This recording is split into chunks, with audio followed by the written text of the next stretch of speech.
Hey guys, how's it going?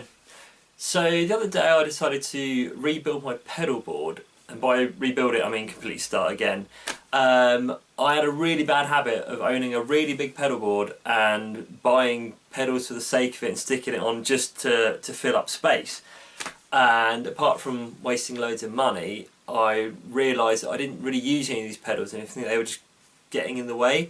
So I bought a smaller pedal board and I only put on what I think are the essential pedals, what I use in my tone and what I need to achieve the sounds I'm going for. So whilst I was building it, I filmed myself doing it, and I'll add a time-lapse video of it at the end. But I also want to talk through some of the pedals that I'm using, why I'm using them, and why I love them. So let's have a look. Okay guys, so here's my board. Little rundown of what we've got. So it's a Pedal Train 2 pedal board, which was smaller than what I was using. I was using the Tonetronic 64 power supply. You can't really see it, but it's just through there. We're using the Voodoo Labs Power Plus 2, and I really like that. It's a really good stable power supply. So let's start from the beginning, I guess. So where do we start? So always got to have one of these guys. Doesn't matter what brand you're using, but I use a TC Electronics Polytune. I think they're fantastic. The display's really bright on them, really accurate. I also use one of these when I'm guitar teching as well and setting up people's guitars, just because I think they're so good. Really good quality bit of kit. Then I go into my trusty Boss Noise Suppressor NS2. I really like these guys, mainly for the fact that they have the loop in them. So as well as having the dynamic gate, you also have a loop in them. And in my loop, I go to my Keeley compressor and then my Suhr Coco Boost. The reason I like putting these guys through the loop of the suppressor is that because these are, pedals that add a bit of gain, they also add a little bit of noise. So I like to, use this to reduce a bit of the hiss and just get a bit of a cleaner signal. So compressor does exactly what it says on the tin. I love the Keeley compressor, 2 knobs, can't really go wrong with it. Then I've got my Suhr Coco Boost Reloaded, which I use as kind of like a boost. So kind of like what some people would use like a tube screamer for. Because it's a clean boost, I just have the volume boost, but I also have the mid boost when I'm doing solos to give it that extra bump on the mid frequencies. But most of the time when I'm using a tube screamer, I normally have the volume all the way up and the gain all the way down. So this just seems to do the job.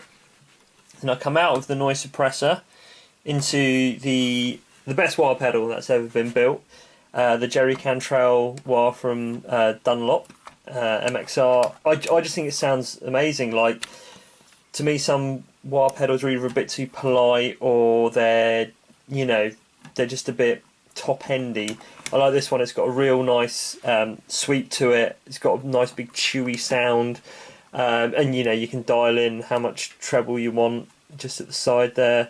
Really love that pedal. And then I come out into my Boss Tremolo TR2. I don't use loads of tremolo, I just had a bit of space on the board and I thought, I've got one, let's just lob it on. So that's on there, and then that will go into the front end of my amp. Now, in what I call the effects loop of my amp, I run a delay and a reverb. At the minute I'm using my Strymon El Capistan.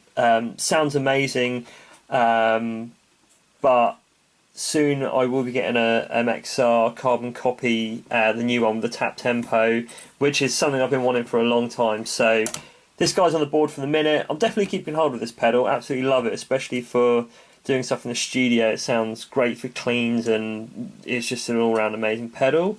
But carbon copy's going on soon. I just need something on there. And then the Hall of Fame reverb pedal. I just find it's a really good one knob. What can go wrong really? You can put your tone prints on if you've made any, or artists who go on the website and you can download their presets. I just have mine set to a spring reverb, and yeah, just dial in as much as I need. Just mainly because my amp doesn't have a reverb on it, so that's kind of where this guy comes in. And then talking about my amp, there is my foot switch, the Bigfoot foot switch. Takes up a lot of space on the board, but it gives me a lot of control over my amp, which is a Mesa Boogie dual rectifier. So, you know, clean channel, you know, orange rock channel, red dirty channel, solo boost, and then the effects loop. And that is my board pretty much. You know, I tried to save a bit of space with some of these kind of build your own sort of patch cables and the flathead ones, just to, you know, minimise the use of space. And yeah, it's just kind of everything that I need at a gig. So yeah, let me know your thoughts on it. Let me know if there's anything I should check out. And yeah, enjoy the time-lapse video.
So that's my pedal board. Thanks for checking it out. Don't forget to like and subscribe. And if you have any questions, just drop us a line on the comment section. Take care, guys.